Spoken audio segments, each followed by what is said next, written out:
Hello everybody, it's TannerFishies here, back again with a new Ninjago video here on the channel. In today's video we are going to be talking about yet another Ninjago 2022 theory, and this one once again involves the character of Skylor and the character of Nia. We've been seeing a lot of Skylor themed videos on the channel as of late, so I apologize for that repetitiveness. However, I do have a lot to say regarding the character of Skylor and her future in Ninjago, and like I said, this is going to be another one of those videos. Also, in terms of this video, this is going to be a theory video. Nothing I'm going to say in this video is 100% confirmed unless I say otherwise, so do keep that in mind as you continue watching forward. So the theory revolving around Skylor and the character of Nia, what exactly is this theory all about? Well, the theory goes that since Skylor's power of Amber allows her to absorb elemental power, the theory goes that she could potentially absorb the power from Nia, thus fixing her, if you will, turning her back into her human form after the ending of Seabound, where she merged with her elemental power of water and basically became the physical embodiment of the ocean itself. And I feel like that is a very intriguing topic to analyze and discuss.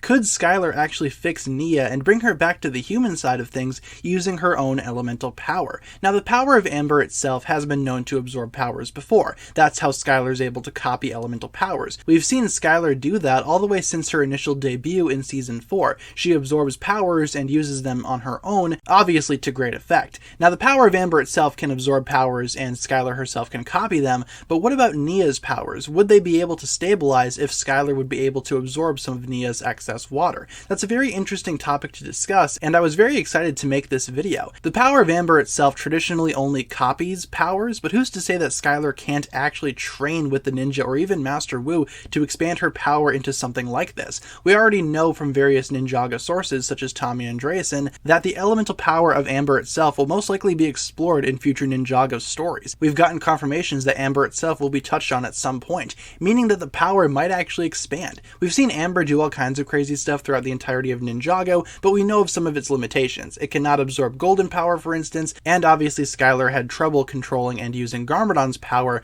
when she absorbed it during Ninjago Hunted. So obviously Amber has its limits. That much has been made very clear. But like I said, we hadn't really seen Skylor in the series for quite some time. The most recent appearance was actually last season, where she made a cameo appearance at the end of Seabound. Other than that, we had not really seen Skylor since Ninjago Hunted, meaning that several years could have theoretically passed in between that last appearance and this most recent one, meaning that the power of Amber might be a little bit more powerful now, and it could even expand more in the future, like I said, if she decides to train with the ninja or even Master Wu to unlock some type of new version of Amber that can indeed absorb Nia's power. Like I said, we will definitely see Amber explored at some point throughout Ninjago's future, and the backstory of Amber might actually be explained as well. I've already talked about this in a previous couple of videos, but like I said, there was initially a plan to include a storyline in Ninjago revolving around Skylor's mother and her power of Amber, so maybe we can see that actually played out more in this next Ninjago storyline. That much has not been confirmed just yet. All we know for sure is that there is a story out there revolving around the power of Amber that LEGO just has not released just yet. But like I said, could we see the power of Amber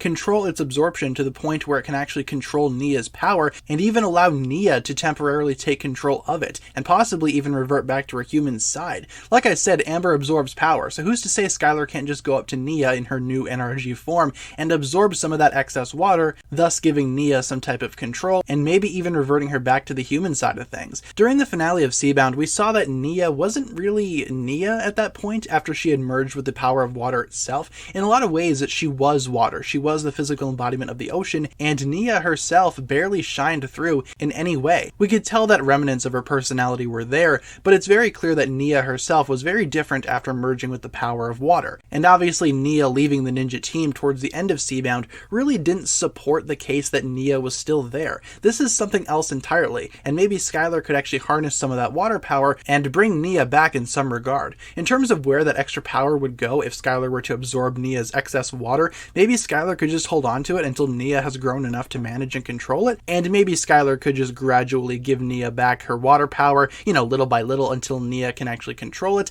I feel like it would be a team effort. Perhaps Skylor and Nia could help each other channel their elements a little bit more and gain better control over their respective power. So let's say for a second that this does happen. Let's say for a second that Skylor is indeed the key to revert Nia back to her human form. That would mean that Nia would return, and in a lot of ways, I don't think some folks would be very happy with that. I know that there are indeed some Ninjago fans that desperately want Nia to return in some capacity, and I myself think that she should totally return at some point. I don't feel like Nia is gone forever following the ending of Ninjago Seabound, but I don't think that she should return back to normal either. I feel like this would definitely get rid of some of the consequences of Nia merging with the elemental power of water, because imagine that for a second. Imagine Nia leaves the ninja team with her new elemental body, and then suddenly just gets reverted by Skylor. That really wouldn't make the finale of Seabound seem all that important, and in a lot of ways it would very much ruin the sacrifice that Nia made. I feel like Nia's sacrifice should be felt by the Ninjago fanbase. I don't think she should return immediately, and I don't think her path to becoming human again, if that's the way that Ninjago wants to go, should be all that easy to accomplish. I feel like this would be very bad because she'd just be back to normal, and I know some Ninjago fans would not be super thrilled that her sacrifice basically meant nothing. Like I said, it got rid of any consequences of Nia merging with the elemental power of water, and I for one would be rather upset if this is the route that Ninjago would take. Regardless though, I feel like we will be seeing Nia back eventually. Best case scenario, she can return, but she has the ability to switch back and forth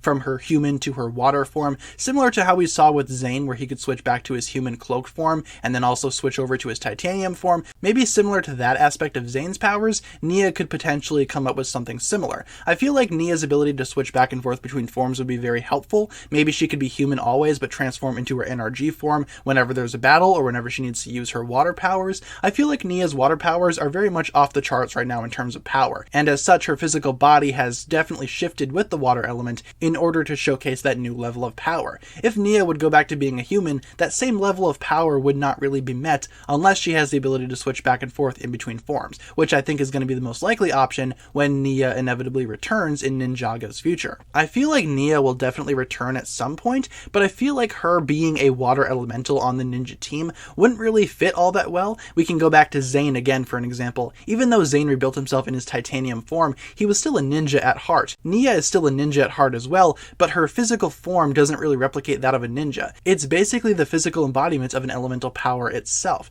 I feel like the ability to switch back and forth between human and water form would be beneficial for Nia's future, and whether or not she'll need Skylor to help stabilize her power to get to that point is unknown. I feel like Skylor in theory could totally help out Nia with her powers to some degree, but I'm not sure if we will see that in the next season of Ninjago or not. Like I also said in this video, I feel like Nia's sacrifice needs to have meaning, and if she comes back right away, that meaning would pretty much be lost. I feel like she should return at some point, don't get me wrong, but I feel like we should wait a little longer to see Nia's return, as opposed to just having her come back next season and everything is fine. And if Skylor is able to actually help Nia return back to her human form, like I said, I'm not really sure how to feel about this possibility. Do I think it's possible? On paper, yeah, of course, but I also think it's a really lazy option. I feel like if this happened in the Ninjago series, it would not go over well with a lot of Ninjago fans, and there have been several things throughout Ninjago that have not gone over well, and this one would certainly just add more fuel to that fire. If this actually happened, I'm not sure how I would feel about it. I think that Skylor could very well do this, and I feel like this is very much possible if Skylor were to establish and build up her elemental power a little bit more,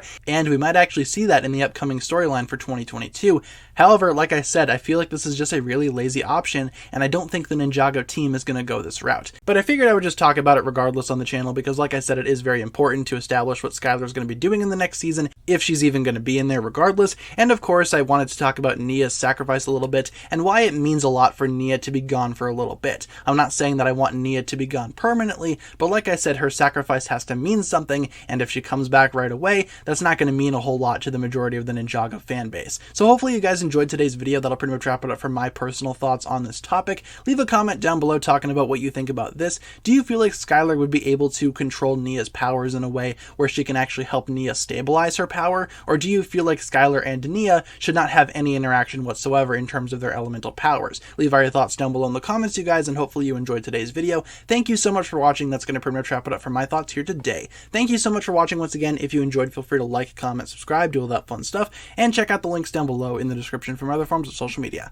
As always, big shout out goes out to my Patreon supporters, including once again the marvelous Jan. Thank you guys so much for checking out this video once again. My name is TannerFishies, and with that I bid you farewell.